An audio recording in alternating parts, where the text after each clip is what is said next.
Hello and welcome to the Adams podcast. আমরা এখানে আমাদের যা যা জিনিসপত্র রয়েছে মানে দৈনন্দিন জীবনে সেগুলো নিয়ে আমরা কথা বলি এবং অনেক কনসেপ্ট আছে যেগুলো নিয়ে আমরা একটু বিস্তরে আলোচনা করব। তো আজকে সব থেকে প্রথমে আমাদের কাছে আমাদের অতিথি ডক্টর প্রফেসর সৌমিত রে স্যারকে পেয়ে আমাদের খুবই ভালো লাগছে আজকে। তো স্যার, সামনে বোর্ড এক্সাম চলে এসছে, ফেব্রুয়ারি মাস চলে এসছে, শীত প্রায় শেষের দিকে। তো স্যার, একটা জিনিস যেটা সবাই মানে প্রায় আমরা সকলেই জানার চেষ্টা করি আর আমরা অনেক কথাও বলি, স্যার, মার্কস পাওয়া বোর্ড এক্সামিনেশনসে, যে একজন পড়াশুনো করছে, সে একদম ভালো করে আদা জল খেয়ে একদম লেগে রয়েছে আর কি পড়াশুনোর দিকে, তার সামনে পরীক্ষা, সে প্রচণ্ড প্যালপিটেট করছে, যাচ্ছে কীভাবে পরীক্ষা হবে জানি না। তো মার্কস ব্যাপারটা কতটা ইম্পর্টেন্ট, কতটা গুরুত্বপূর্ণ? ভারতবর্ষের এডুকেশন সিস্টেমে মার্কসের একটা মূল্য আছে। আচ্ছা, কারণ এটাকে একদম আমরা অ্যাভয়েড করতে পারবো না। এখনও আমাদের পড়াশোনাটা এরকম পর্যায়ে পৌঁছয়নি যে ছেলেটি বেশি ক্রিয়েটিভ চিন্তাভাবনা করে বা তাকে অন্যরকম যে স্কিলগুলো রয়েছে ভীষণ ভালোভাবে অন্য অ্যাঙ্গেল থেকে রাদার দেন মার্কস ছাড়া মেজার করার ব্যবস্থা নেই। সেই জন্য আমাদের উচ্চশিক্ষা থেকে আরম্ভ করে সরকারি চাকরি পৌঁছানোর ক্ষেত্রে, রিসার্চ করার ক্ষেত্রে আমরা একটা মার্কস কিন্তু সবসময় দরকার হয়।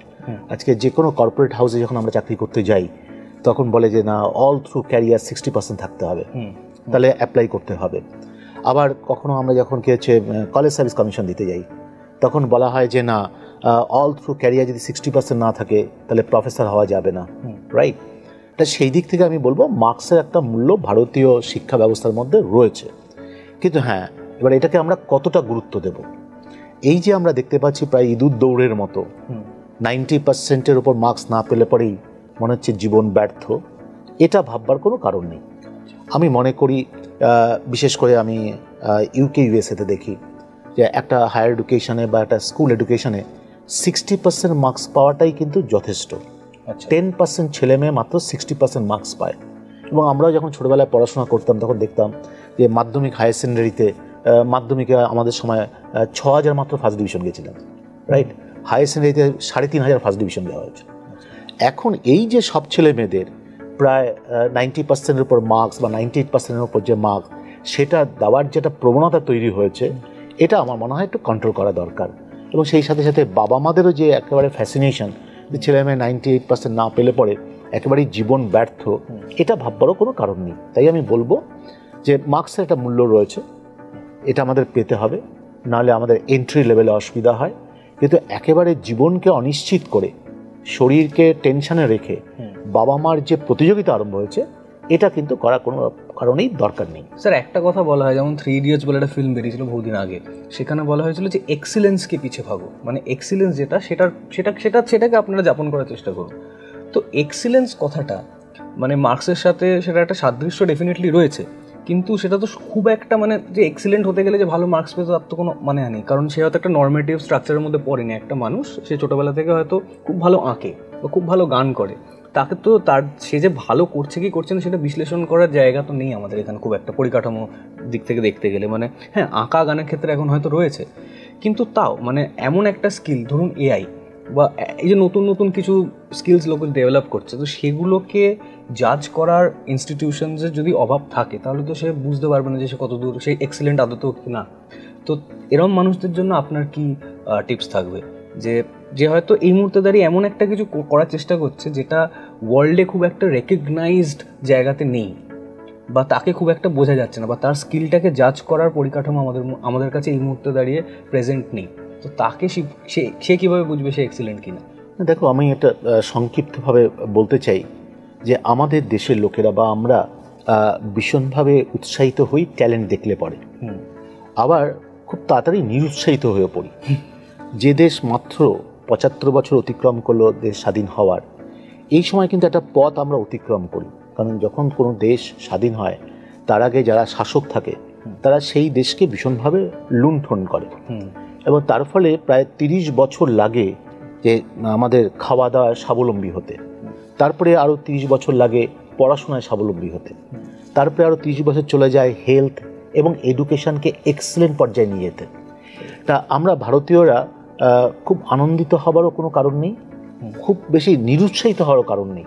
কারণ এই সময়ের মধ্যে কিন্তু ভারতবর্ষের এডুকেশন সিস্টেমে সত্যি যারা ইনোভেশন করতে চায়, এবং বেশ কিছু ইনস্টিটিউট ভারতবর্ষে রয়েছে, কিন্তু শুধুমাত্র পড়াশোনার মার্কসের মধ্যে দিয়ে তাদেরকে হচ্ছে পরিমাপ করা হয় না, মেজার করা হয় না, তাদেরকে সেই রকম একটা ব্যবস্থাই তৈরি করে দেওয়া হয় সে যেভাবে নিজের ভাবনা চিন্তাকে এগিয়ে দিতে পারে।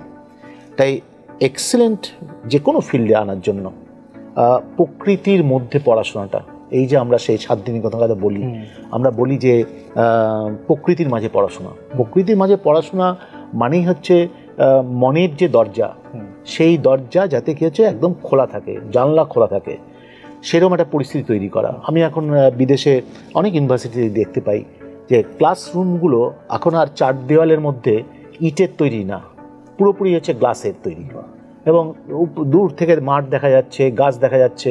একটি ছেলে মেয়ে কীভাবে ক্লাসে রয়েছে না প্রকৃতির মাঝে রয়েছে সেটা বোঝা যায় না, মনে হচ্ছে প্রকৃতির মাঝেই রয়েছে। ইভেন আমি অনেক ইউনিভার্সিটিতে দেখি বা অনেক ইনস্টিটিউটে দেখি এখন টেবিল চেয়ারও থাকে না ক্লাসে, থাকে একটা তোষক থাকে, যে কোনো বসার একটা বিন ব্যাগ থাকে। ছেলে মেয়েদের যখন যেখানে, এই যে আমাদের ছোটবেলা থেকেই টিচাররা শিখিয়েছে যে তুমি তখনই পড়াশোনা শিখতে পারবে যদি দেখা যায় হাত পা সব আড়ষ্ট করে একেবারে নিজের কন্ট্রোলের মধ্যে রাখা হয়। অ্যাকচুয়ালি আমাদের যে ষষ্ঠ ইন্দ্রিয়কে তখন এই কন্ট্রোলে রাখতে গিয়ে যেখানে আমাদের ভাবনা চিন্তাকে বার করে আনা দরকার, সেটাকে ঠিকমতো নাশ্চার করা দরকার, কোনো না কোনো কারণে এই অ্যাটিটিউডটা একটু নষ্ট করে।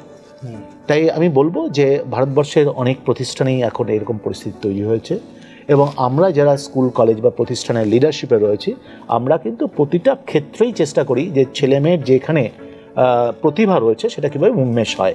যেমন আজকে অ্যাডামাস ইউনিভার্সিটি, আমরা ছোটবেলা থেকে পড়তাম বা জানতাম যে ইউনিভার্সিটি মানে ডিগ্রি দেয়, কিন্তু এই যে অ্যাডামাস ইউনিভার্সিটিতে আমরা দেখতে পাই যে ন্যাশনাল লেভেলে প্রায় 750 প্লেয়ার রয়েছে, তারা পড়াশোনাও করছে, আবার ন্যাশনাল ক্যাম্পে যাচ্ছে, সারাদিন প্র্যাকটিসও করছে, পরীক্ষা পাসও করছে এবং চাকরিতেও জয়েন করছে। কিন্তু কখনোই এই রকম পরিবেশ আমরা গড়ার চেষ্টা করছি না যে তার খেলাধুলাটা এই পড়াশোনা আর মার্কসের জন্য কি হচ্ছে ডিস্টার্ব হবে। আমাদের এখানে প্রায় 12টা ক্লাব আছে, কোনো ক্লাবে ডান্স হয়, কোনো ক্লাবে কবিতা হয়, কোনো ক্লাবে কি হচ্ছে বিভিন্ন রকম স্কিল হয়, রোবোটিক্স।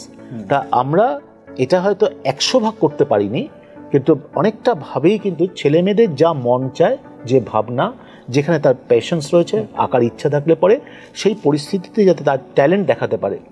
এক্সিলেন্ট মানে শুধুমাত্র তো নাম্বার পাওয়া নয়, এক্সিলেন্স যে কোনো জায়গায় হতে পারে, যে কোনো স্কিলের উপর নির্ভর করে হতে পারতো, সেই সুযোগটা কিন্তু রয়েছে।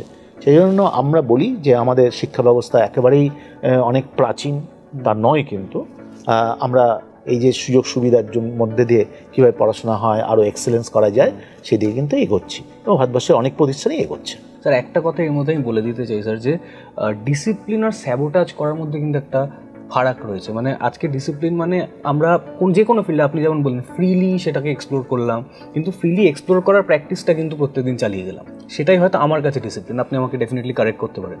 আর স্যাবোটাজ করা মানে হলো একটা ছোট্ট ওই একটা বক্সের মধ্যে ফেলে দেওয়া, যে হ্যাঁ তোমাকে এটাই করতে হবে, এর বাইরে তুমি আর কিছু করতে পারবে না। তো সেটা মনে হয় না একটা এডুকেশনাল পার্সপেক্টিভ থেকে সেটা কোনোদিনও হেল্প করতে পারে বলে।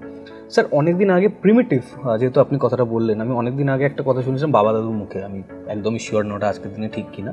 আগেকার দিনে যারা গুরু হতেন, মানে গুরু শিষ্য যে রিলেশনশিপটা ভারতবর্ষে এতদিন মানে সেটা প্রেভেলেন্ট ছিল, তো গুরু সব সম্বন্ধে জিনিস মানে সব কিছুই জানতেন। মানে তিনি সাহিত্যও জানতেন, তিনি অঙ্কও জানতেন, তিনি সায়েন্সও জানতেন, তিনি সব মেডিসিনও জানতেন। তো আজকে একজন শিষ্য সে নিজের মতো করে এক্সপ্লোর করতো, আর যখনই সে কিছু একটা জিজ্ঞেস করতো তার গুরুকে, তার গুরুর কাছে সে আনসারটা থাকতো।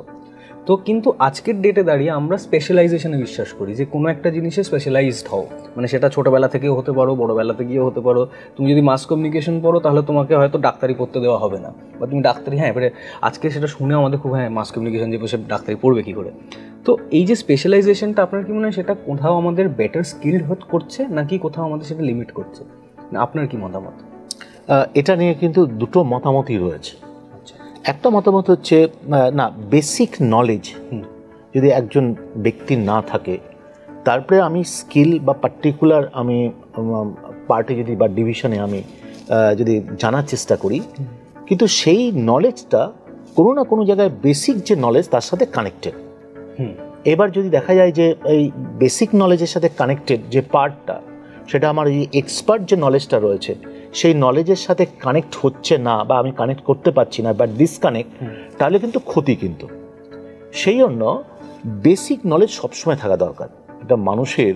কারণ কে জানে যে আমি যখন একটা ট্রিটমেন্ট করি, আমি যদি সার্জেন্ট হই, আমি সার্জেন্ট যদি হওয়ার পরে দেখলাম যে একজনের আমি শরীর কাটছি, কিন্তু শরীর কাটার পর তারপরে যখন তাকে স্টিচ করব, সেটা কেমন দেখতে হবে, সেটা যদি আমার ডিজাইন সম্বন্ধে এবং দেখার একটা যদি চোখ না তৈরি হয়, তাহলে দেখা যাবে কিছু আমি যে সেলাইটা করছি সেলাই ঠিক মতো করতে পারবো না। তাই সেই জন্য আমার মনে হয় যে যে কোনো কাজে যদি বেসিক নলেজ প্রতিটা পার্টের থাকে, তার উপর ভিত্তি করে আমি এক্সপার্ট নলেজটাকে নেব, সেটা কি হচ্ছে অনেক ভালো মনে হয়। আবার আরেকটা মতামত আছে যে এখন এক্সপার্ট নলেজের ক্ষেত্রেই এত তার ডেপথ, এত তার ভলিউম, এত তার ডেটা, এত তার কি হচ্ছে ক্লু অ্যান্ড দেন প্রিন্সিপাল আছে, যেটা একজনের পক্ষে ওই বেসিকটার সাথে সাথে এটাকে ডেভেলপ করাটা সম্ভব না। কিন্তু বেশিরভাগ ক্ষেত্রে দেখা গেছে যে আজকে আমি যদি দেখি যে অস্কার যারা প্রাইজ পেলেন, কালকেই প্রাইজ পেলেন, হয়তো আমরা ভাবছি যে শুধুমাত্র একটা সাউন্ডে বা একটা গানের ওপর কি হচ্ছে সে অস্কার পেয়েছে, কিন্তু তাদের যদি স্কিল সেট দেখা যায়, দেখা যাবে অন্তত সে কিছু 10টা কম্পোনেন্ট বাজাতে পারে। হ্যাঁ, একদম তাই না?